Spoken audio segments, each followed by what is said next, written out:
जय श्री राम, हर हर महादेव।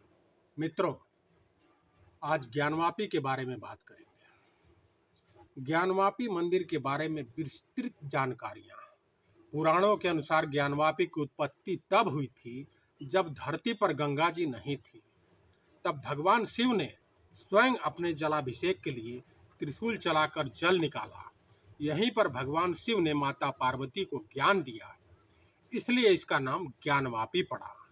और जहां से जल निकला उसे ज्ञानवापी कुंड कहा गया। ज्ञानवापी का उल्लेख हिंदू धर्म में पुराणों में मिलता है। फिर यह मस्जिद के साथ नाम कैसे जुड़ गया? वापी का अर्थ होता है तालाब। ज्ञानवापी का संपूर्ण अर्थ है ज्ञान का तालाब। काशी की 6 वापियों उल्लेख पुराणों में मिलता है। पहली वापी ज्येष्ठ वापी, जिसके बारे में कहा जाता है कि यह काशीपुरा में थी, जो कि अब लुप्त हो गई। दूसरी वापी ज्ञानवापी, जो काशी विश्वनाथ मंदिर के उत्तर में है। तीसरी वापी कोणकट वापी, जो नाग कुआं के पास प्रसिद्ध है। चौथी वापी भद्रवापी, जो भद्रकूप मोहल्ले में है। पांचवी वापी शंखचूड़ा वापी, लुप्त हो गई है। छठी वापी सिद्ध वापी, जो बापू बाजार में है और अब लुप्त हो गई है। 18 पुराणों में से एक लिंग पुराण में कहा गया है, देवस्त दक्षिण भागे वापी तटिस्थ शोभना तथास्ते बोधक पिल्वा पुनर्जन्म न विद्यते। इसका अर्थ है, प्राचीन विश्वेश्वर मंदिर के दक्षिण भाग में जो वापी है, उसका जल पीने से जन्म मरण से मुक्ति मिल जाती है। स्कंद पुराण में कहा गया है, उपास्य संध्या ज्ञानोदय तत्पाप काल लोज क्षणेन तदपात्कृत ज्ञानवान जायते नरः।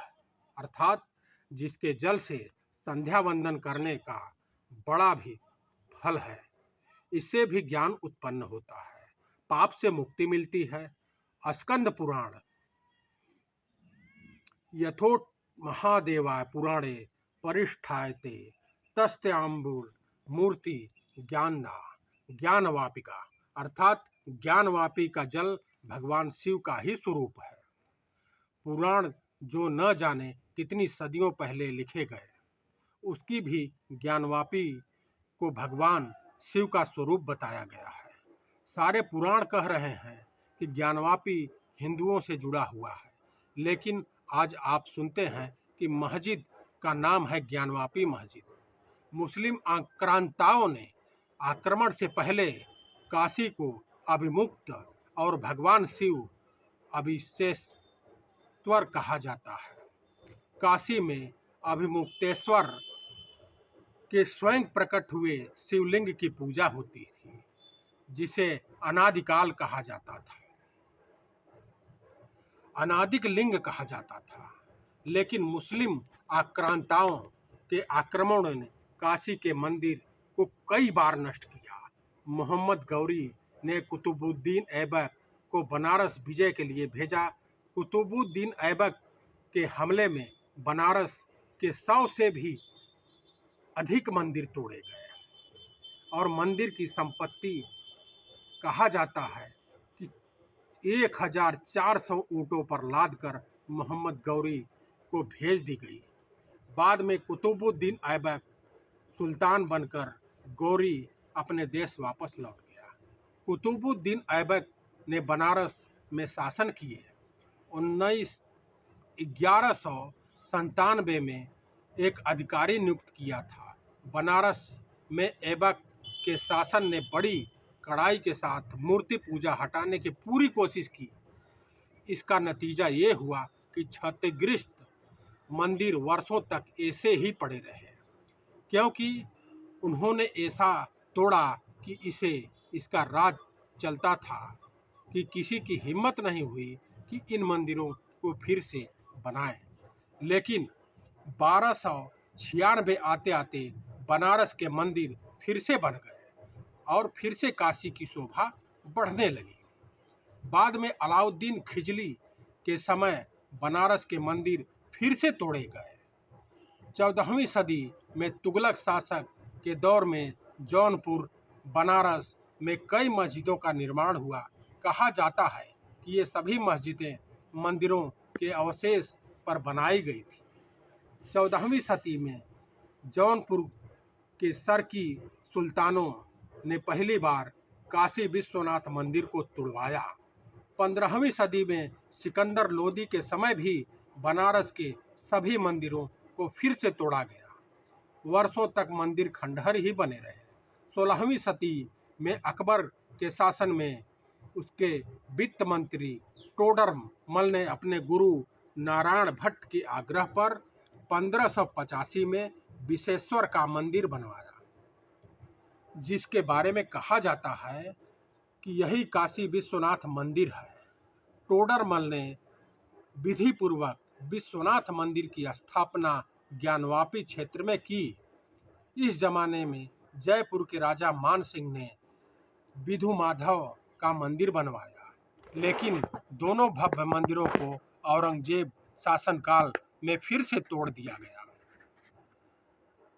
1649 में औरंगजेब ने बनारस के सभी मंदिरों को तोड़ने का फरमान दे दिया, जिसके बाद बनारस में 4 मस्जिदों का निर्माण हुआ, जिसमें से उस वक्त के प्रसिद्ध मंदिरों को तोड़कर बनी थी।